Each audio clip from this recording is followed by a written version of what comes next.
Ali? Hi. Nice to see you. How are you? Hi. Yeah. Oh, so you're sorry. No, that's right. I'll lollipop you. Looking back, I had some sort of obsession with tape recorders and microphones, and as kids we would play around on the old tape machine making mock radio shows, and my dad had an old camcorder in the sort of late 80s into the 90s, and we would make mock television news programs, drawing up a weather map and with stickers for suns and clouds and everything. So clearly there was something there, but it wasn't until I was like 16 years old and actually walked into a local radio station for the first time did it ever occur to me that actually you could do this, and I got that bug for radio and broadcasting. They are chunky sandals. I know. I have an Australian mother and an English father, so the Ashes rivalry was there from day one. My dad, an absolute avid club cricketer and follower of cricket.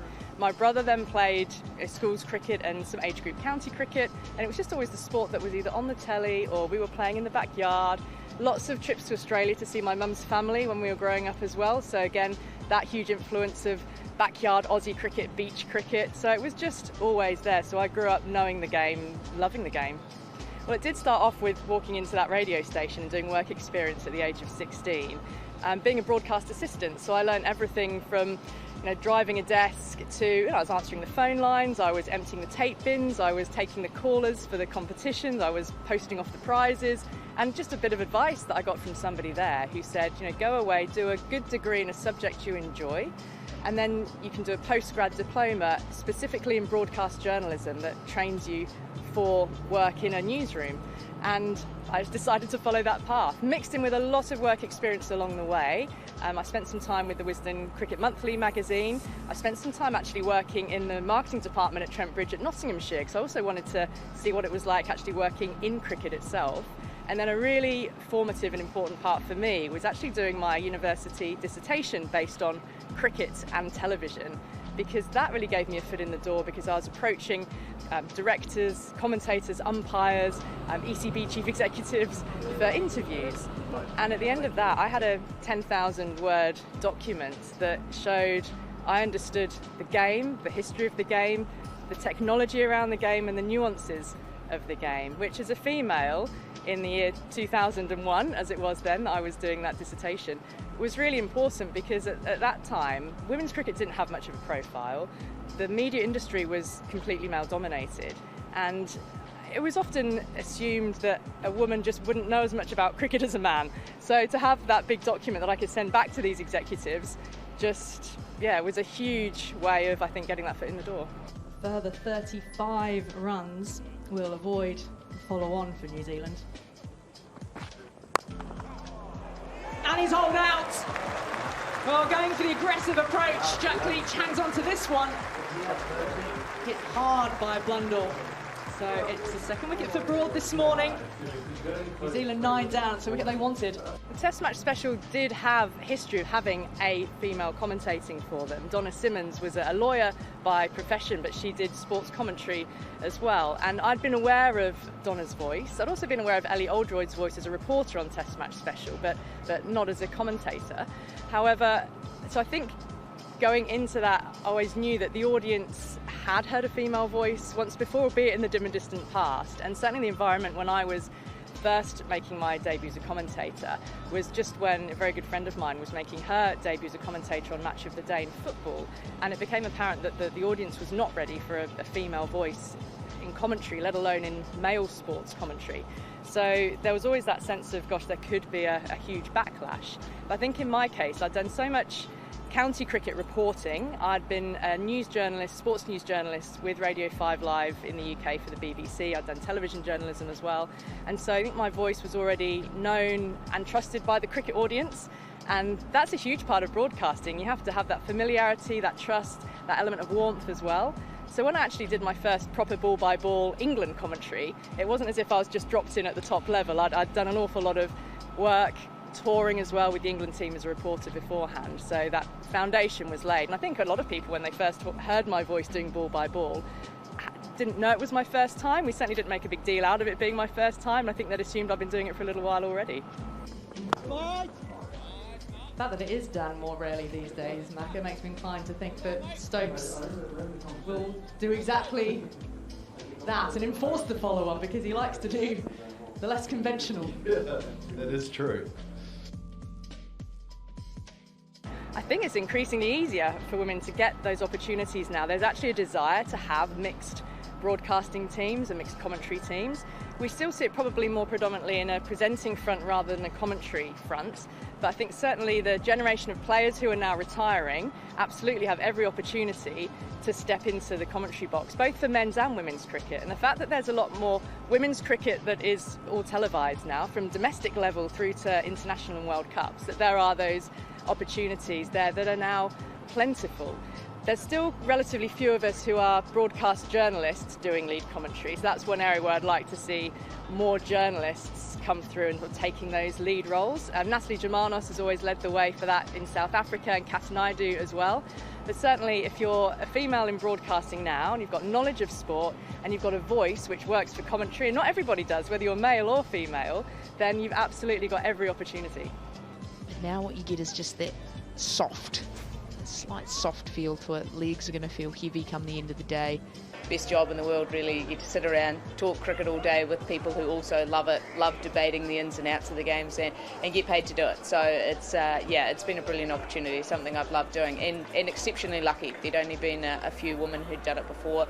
Leslie Murdoch, she's been a fantastic influence, but she was the only woman I'd really seen do any commentary in New Zealand before I'd kind of had the opportunity to do it. So it's a fascinating one. There is more women coming in, there's more women getting involved, and I think it's brilliant. I think it's really cool now to hear from some youngsters around the place who not only they want to be white ferns, but they talk to you and say, oh, I want to be a commentator, or I want to be part of that, I want to do the interviews, and to think now that you can be part of being a role model for some young girls coming through, both on the field and off the field, it's a pretty special place to be. Yeah, that's a show of class from Devon Conway. It's deep in the crease, nice high elbow punch through the offside. That's what he's most known for, is his offside play.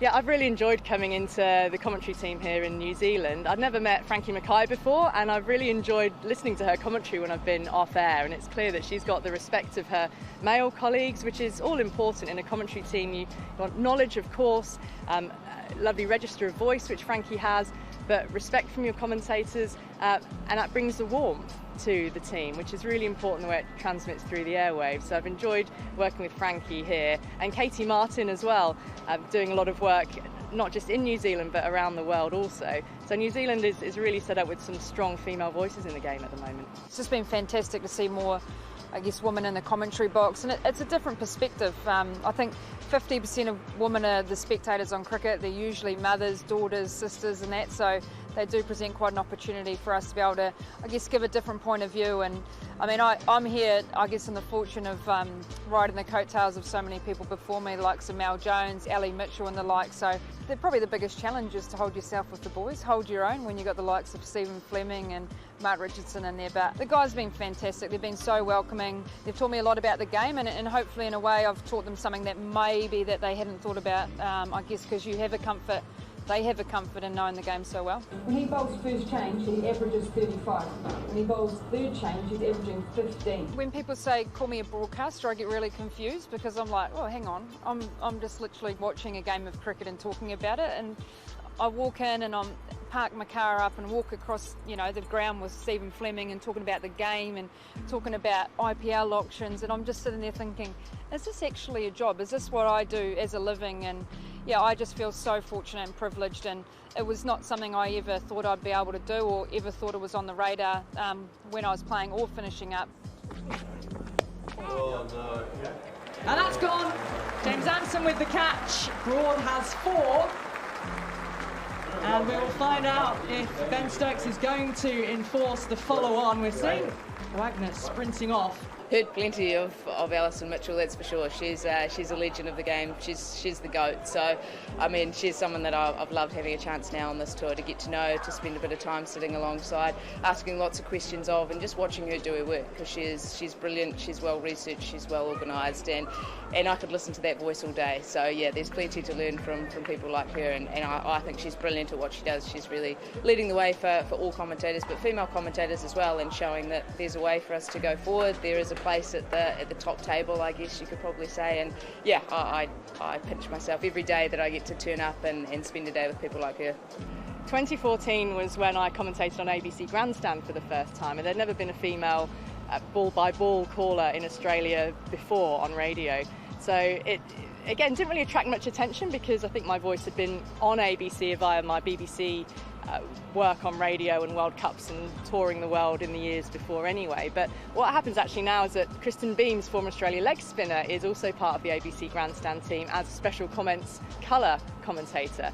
And we're both rotated on, same as everybody else, so often we'll have two females on air at the same time calling the men's test game.